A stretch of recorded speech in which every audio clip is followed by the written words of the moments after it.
ఏంటే సోని పాప, నీ పిల్లలేమో బాగా కథలు పడతానే, ఆగట్లేవో ఒక్క కాడ. ఓరే ఓరే ఎట్లా తిరుగుతాను చూడండి రెండు. ఆగట్లేవు అసలు. వాడేమో కాళ్ళు లేపుతాడు, ఎందుకు లేపుతాడో ఆయనకే తెలవాలి. ఓ సోని పప్పు, దీని పిల్లలు ఆగట్లేవు. దీనికంటే సూపర్ ఫాస్ట్ చిన్న రౌడీ బేబీ అన్నది. ఈ కలర్ని ఎక్కడి నుంచి పట్టుకొచ్చినవే? ఇంతగా ఉన్నాడు వీడు. వీడు అచ్చుడాగా సిజ్జు ఇంతకు అదర్థం కావట్లే నాకు. ఇవి చూడండి ఆగట్లేవు, ఎట్ట తిరుగుతాను చూడండి. వీడు ఇంతకు హచ్చుడాగా ఏంటిదో అర్థం కావట్లేదు. వీడు ఎంత ముద్దుగున్నాడు చూడండి పన్నడు. ఇది చిన్న రౌడీ బేబీ, లేచిందంటే ఆగదు. వీళ్ళు ఇవ్వండి ఎట్ట తిరుగుతాలో.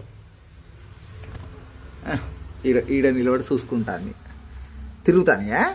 తిడతాను నీ పిల్లల్ని రౌడీ బేబీ అని. అబ్బో మరి కాదా రౌడీ బేబీ? అగ్గో